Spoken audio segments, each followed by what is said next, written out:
ఓం మహాగణాధిపతయే నమ. ఓం గురుభ్యో నమ. ఓం శ్రీమాత్రే నమ. పరమేశ్వర స్వరూపమైనటువంటి జ్యోతిష, వాస్తు మరియు ఇతర అనేకమైనటువంటి శాస్త్రములను మనకు అందించినటువంటి మహర్షులకి నమస్కారం.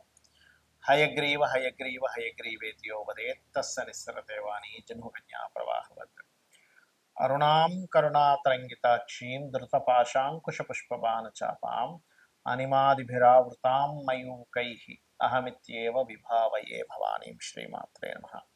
ప్రేక్షకులకి ఆ లలితాంబిక అమ్మవారి యొక్క అనుగ్రహం పరిపూర్ణంగా కలగాలని మనస్ఫూర్తి కోరుకుంటూ మనం ఈరోజు చూడండి, మనం బయట సొసైటీలో కనుక చూసినట్లయితే ఎవరో ఏదో బ్లాక్ మ్యాజిక్ చేశారని, లేకపోతే ఏదో గాలి సోకిందని, దిష్టి బాగా తగులుతుందని, శత్రువులు ఏదో వీళ్ళ మీద ఏదో ప్రయోగం చేశారని, ఇట్లాంటివి మనం చాలా చూస్తూ ఉంటాం. అసలు అందులో ఎంతవరకు నిజం ఉంది? ఇక్కడ పాయింట్ బై పాయింట్గా చూసుకుంటే, అంటే ఒక్కొక్క లగ్నానికి అసలు ఏ గ్రహ దశ వల్ల, ఏ కాంబినేషన్స్ వల్ల అలాంటివి ఏర్పడతాయి. ఇక్కడ పాయింట్ నెంబర్ 1 ఏంటంటే అసలు సిమ్టమ్స్ ఏమిటి, అదేవిధంగా దీని మీద మోసాలు ఎలా జరుగుతున్నాయి, అలాగే భ్రమలు ఉంటాయి కొంతమందికి. సిమ్టమ్స్, మోసాలు, భ్రమలు, అదేవిధంగా అసలు ఎందుకు వస్తాయి ఇవి, అసలు ఎందుకు ఏర్పడతాయి, ఇవి తొలగిపోవాలంటే ఏం చేసుకోవాలి, అసలు ఈ కాలంలో అలా చేసేవాళ్ళు ఉన్నారా అనేటువంటి అనేకమైనటువంటి అంశాలు ఒక్కొక్క లగ్నరీత్యా పూర్తిగా తెలుసుకుందాం. మీరు వీడియో ఆఖరి వరకు చూడండి. అయితే ఈ విషయాలను ఎన్నో రీసెర్చ్లు చేసి చెప్తున్నటువంటి అంశం ఇది. ఈ యొక్క అంశం చెప్తుంది నేనైనప్పటికీ కూడా చెప్పేస్తుంది సాక్షాత్ అమ్మవారిగా భావిస్తూ భ్రమల్ని, భయాల్ని పోగొట్టుకోవడానికే ఈ వీడియో పర్టికులర్గా చూడండి, మీకు అర్థమవుతుంది. వృషభ లగ్నము, వృషభ రాశి. వృషభం వారి కనుక చూసుకున్నట్లయితే పర్టికులర్గా మీకు ఇందులో రవి 4వ అధిపతి అవుతాడు. అంటే ఒక్కొక్క దాన్ని బట్టి ఉంటుందండి. ఒక్కొక్కసారి మీకు రవి పాడయ్యాడు అనుకోండి, ఉదాహరణకి ఏదైనా ఇల్లు మారినప్పుడు, స్థలం మారినప్పుడు ఆ స్థలంలో ఉండే దోషం వల్ల ఇట్లాంటి సిమ్టమ్స్ ఏర్పడతాయి, గుర్తుపెట్టుకోండి. అంటే వృషభం వారు ముఖ్యంగా రవి దశలతో, రవి కనుక రాహుతో కనెక్టివిటీ ఉన్నప్పుడు స్థలాల వల్ల, గృహాల వల్ల ఏర్పడుతుంటాయి. ఇది బాగా అర్థం చేసుకోవాలి. అలాంటప్పుడు ఏం చేయాలి? సూర్య నమస్కారాలు చేసుకోవడం, రవి ఏ గ్రహాల ద్వారా పాడైందో తెలుసుకోవడం. ఒక్కొక్కసారి అది ఎట్లాంటి సిమ్టమ్స్లోకి వెళ్తుందంటే, ఆ 4వ అధిపతి అయినందుకు కొంచెం దాని ఎఫెక్ట్ తల్లిదండ్రుల మీద పడడం, లేదా అధికారుల యొక్క ఒత్తిడి. ఏమిటంటే ఈయన ఇట్లా రాక్షసుల్లా చంపేస్తున్నారు అంటుంటారు చూసారా, అదేమవుద్ది, రవి అధికారులకి, గవర్నమెంట్కి, రాజకీయ నాయకులకి కారకుడు కాబట్టి ఆ రూపంలో వస్తూ ఉంటుంది ఫలితం అనేటువంటిది. అది అలాగే మరి ఇదే వృషభం వారికి గనక ఇందాక మనం చెప్పుకున్నటువంటి కాంబినేషన్స్లో కుజుడు, శని, ఇలా కేతువు, ఈ ఈ కాంబినేషన్స్ చెప్పుకున్నాం కదా, అలాగా మీకు గనక కుజుడు పాడయ్యాడు, మీరు కొంతమంది చూడండి వృషభం వారికి గనక కుజుడు పూర్తిగా పాడైతే వాళ్ళు ఏమంటే మా అబ్బాయి యుఎస్ వెళ్ళాడు, అక్కడికి వెళ్ళినప్పటి నుంచి అదేదో అబ్బాయికి ఏదో భయపడుతున్నాడంటే, ఒక రకమైనటువంటి ఏదో కొన్ని ఆకారాలు కనిపిస్తున్నాయి అంటున్నాడు, నిద్రలో కనిపిస్తున్నాయి అంటున్నారు అంటుంటాడు. ఇక్కడ ఒక్కొక్కసారి మనం అర్థం చేసుకోవాల్సింది ఏంటంటే, కొన్నిటిని చూసి పాజిటివ్స్ని కూడా మనం నెగిటివ్స్ అనుకుంటూ ఉంటాం. ఏమిటవి అంటే, మన పూర్వీకులు కూడా మనకు ఒక్కోసారి కనిపిస్తుంటారు తెల్ల తెల్లటి ఆకారాల్లో. వాటిని చూసి అయ్యో ఏదో వచ్చేసింది ఇంట్లో కనుక కాదు, వాళ్ళు మనల్ని బ్లెస్ చేయడానికి వస్తారు ఒక్కోసారి. అది మనం అర్థం చేసుకోవాలి. కానీ ఇలా వృషభం వారికి కనుక కుజుడు ద్వారా వస్తే బయట దేశాలకు వెళ్ళినప్పుడు ఎఫెక్ట్ ఎక్కువ వస్తూ ఉంటుంది వీళ్ళకి. అలాంటప్పుడు కాస్త పంచముఖ ఆంజనేయ స్వామి కానీ, మన్యసూక్త పారాయణం కానీ, దుర్గ కానీ చేసుకుంటే ఖచ్చితంగా వాళ్ళకి క్లియర్ అవుతుంది. అలాగే ఈ బుధుడు 2వ అధిపతి. ఈ 2వ అధిపతి అయినప్పుడు సర్వసాధారణంగా ఏమవుతుందంటే, కుటుంబ సభ్యుల్లో అంటే బుధుడు పాడై బుధ మహాదశలు నడుస్తున్నాయి, అప్పుడు మీకు కాకుండా మీ సంతానం మీద పడుతూ ఉంటుంది ఆ ఎఫెక్ట్. అంటే అట్లాంటి వాళ్ళు, అంటే వాళ్ళు ఏదో తొక్కడం కానీ, వాళ్ళ మీద నెగిటివ్. ఒక్కొక్కసారి ఏమవుతుందంటే ప్రతిసారి మీకే ఎవరో ఏదో చేయాలని ఉండదు, మీ పక్క వాళ్ళకి ఎవరికి ఏదో చేయాలని చేసినప్పుడు ఏమవుతాయంటే, అది వాళ్ళకి ఎనర్జీ ఎక్కువగా ఉన్నప్పుడు అది పక్కకి ఇంకోరు ఎవరైతే ఉన్నారో వాళ్ళ మీద ఎఫెక్ట్ చూపిస్తూ ఉంటుంది. ఒక్కొక్కసారి లగ్నం బాగుంది కానీ సంతానానికి ఉండేటువంటి కాంబినేషన్స్ పాడయ్యాయి. అంటే వృషభం వారికి పంచమాధిపతి బుధుడు, ఆ బుధుడు పాడయ్యాడు, అప్పుడు ఏమవుతుంది, మీకు కాకుండా మీ సంతానానికి వెళ్ళిపోతుంటుంది అది. అందుకని మీరు ఏం చేయండి అంటే, ఎప్పుడు కూడా ఎవరైనా సరే ఇంటి మొత్తానికి ఒక రక్షణలాగా ఉండాలి అంటే ఒకటే గుర్తుపెట్టుకోండి, ఇంట్లో నిత్యము కూడా దేవతా సంబంధం చేస్తుండాలి, అప్పుడు ఆ దేవత రక్షిస్తూ ఉంటుంది, గుర్తుపెట్టుకోండి.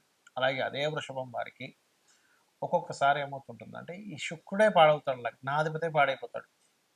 పాడైపోయినప్పుడు శత్రువుల రూపంలో, స్త్రీ యొక్క శత్రు రూపంలో వస్తూ ఉంటుంది వాళ్ళకి. అంటే ఎప్పుడూ కూడా ఒక గ్రహం పాడైనప్పుడు, ఒక కొన్ని కాంబినేషన్స్ అస్సలు డ్రాస్టిక్గా పాడైపోయినప్పుడు అది కనబడనటువంటి దీంట్లో ఒక ఎత్తు అయితే, ఒక ఆత్మ రూపంలోనో ఇంకో రూపంలో వచ్చేటువంటిది ఎత్తు అయితే, మనుష్యుల రూపంలో శత్రు రూపంలో కూడా వస్తుంటుంది, గుర్తుపెట్టుకోండి. అలాగే ఇదే వృషభానికి కనుక శని గనక పాడైతే వీళ్ళకి ఏమవుతుందంటే, అప్పటి వరకు స్పిరిచువల్గా ఉన్నటువంటి వారు ఒక్కసారిగా ఏమవుతుంది, నాకు ఏ టెంపుల్కి వెళ్ళను, ఏ దేవత ఆలయాలకు వెళ్ళనంటుంటారు. మనం కొంతమందిని చూసి ఆశ్చర్యపోతుంటాం. ఏమిటోనండి, మా అబ్బాయి ఒకప్పుడు బాగా స్పిరిచువల్గా ఉండేవాడు, కానీ ఈ మధ్య చూస్తే అసలు టెంపుల్కి రావట్లేదు, ఒక పూజలో పాల్గొనట్లేదు, పునస్కారం పాల్గొనట్లేదు అంటారు. అంటే ఏమిటంటే 9th అండ్ 10th లార్డ్ అయినటువంటి శని ఎక్కడో ఎఫ్లిక్ట్ అయ్యాడు. అది ఒక రూపంలో వాళ్ళని ఆపేస్తూ ఉంటుంది, టెంపుల్కి వెళ్ళనివ్వకుండా.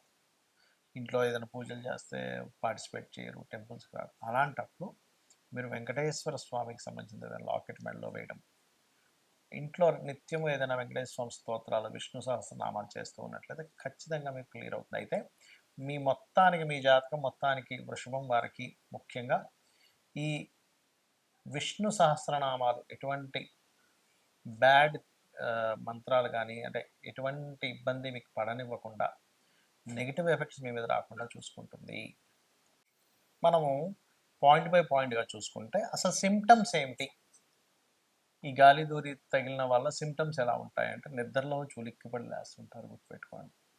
మన పైన ఏదో ఉంది అనేటువంటి ఫీలింగ్ కలుగుతుంటుంది. అది సమ్ టైమ్స్ నేను ఇందాక చెప్పినటువంటివి ఏవైతే ఇప్పుడు శని కానీ, కేతువు కానీ, పాడైన బుధుడు కానీ, పాడైనటువంటి రవి కానీ, రాహు కానీ, ఇట్లా ఈ కుజుడు, నీచంలో ఉన్న కుజుడు కానీ ఈ దశలు వచ్చినప్పుడు సహజంగా ఏమవుతుంటుందంటే, విశ్వంలో భగవంతుడు క్రియేట్ చేసిన సృష్టిలో పాపగ్రహ సంబంధాలు పాడై మహాదశలు, అంతర్దశలు, ప్రత్యంతర్దశలు నడిచినప్పుడు ఇక్కడ ఉన్నటువంటి కొన్ని పిశాచాల బాధలు పడుతూ ఉంటాడు మనిషి. శుభగ్రహ సంబంధాలు వచ్చినప్పుడు కొన్ని దేవతా గణాల యొక్క మంచి ఫలితాలు పొందుతుంటాడు. ఇది మెయిన్ కారణం అక్కడ ఎందుకు అలా అవుతుంది అంటే. రైట్.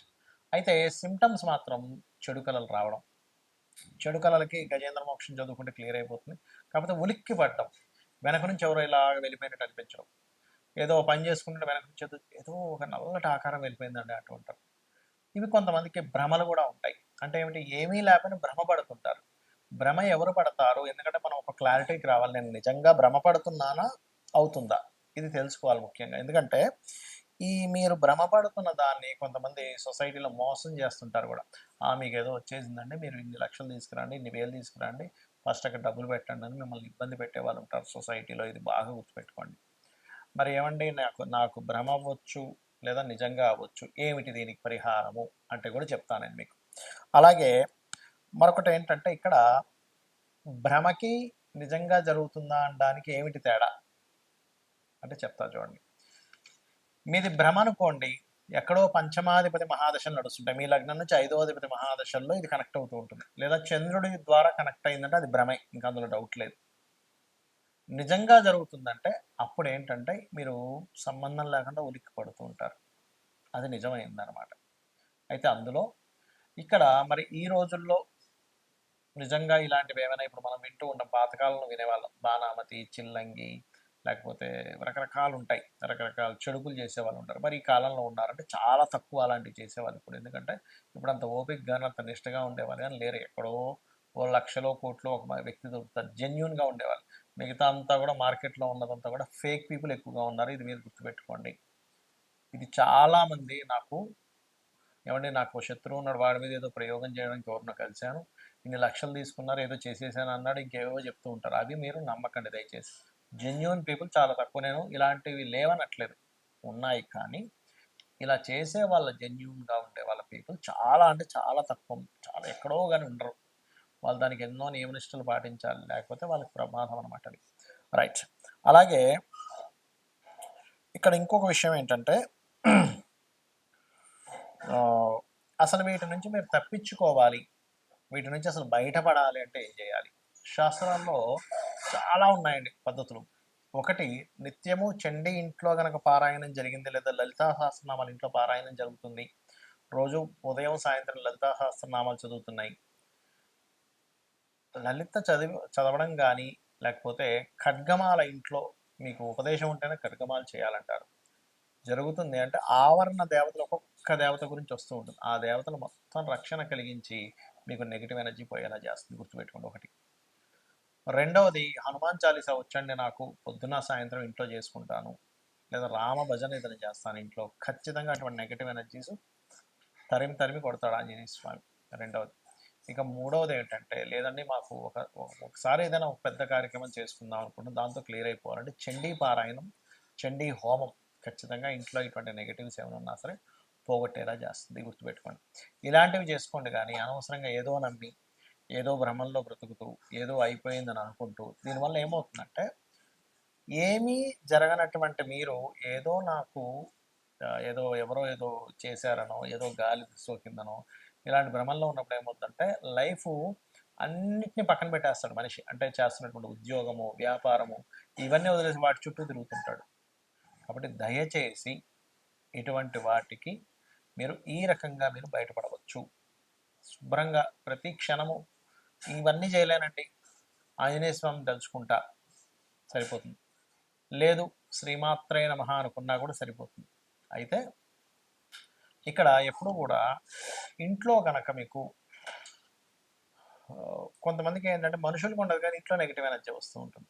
ఎలాంటి ఇల్లు ఒక్కోసారి మనం కొన్ని రోజుల పాటు ఎవ్వరూ ఉండకుండా ఇంట్లోకి ఏ ఊరు వెళ్ళిపోవడమో, లేకపోతే ఇల్లు ఖాళీ చేసి వెళ్ళిపోయి మళ్ళీ ఎప్పుడో 2-3 నెలల తర్వాత మళ్ళీ ఇంటికి వచ్చినప్పుడు ఏమవుతుందంటే నెగిటివ్ ఎనర్జీ ఫామ్ అవుతుంది. అలాంటప్పుడు ఖచ్చితంగా ఇంట్లో ఏ హోమమో, సత్యనారాయణ సంవ్రతమో ఒక 11 రోజుల పాటు గోమూత్రాన్ని చల్లి నీట్గా తుడవడం చేయాలి.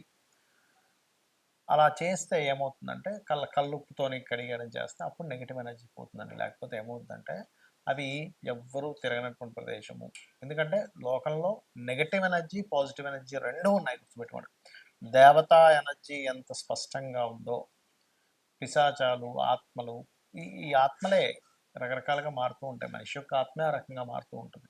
అవి కూడా ఉన్నాయి. కాకపోతే ఇక్కడ దేవతని గనక మీరు పట్టుకోగలిగితే 100% ఎటువంటి ఇబ్బంది ఉండదు. కాకపోతే నిష్టగా రెగ్యులర్గా చేస్తున్నారు. మరి కొంతమందికి ఈ పాపగ్రహ సంబంధాలు ఎక్కువగా ఉన్నప్పుడు అది ఒక్కోసారి రోగం మీద, ఒక్కొక్కసారి ఇట్లాంటి వాటి మీద ప్రభావం చూపిస్తుంటుంది.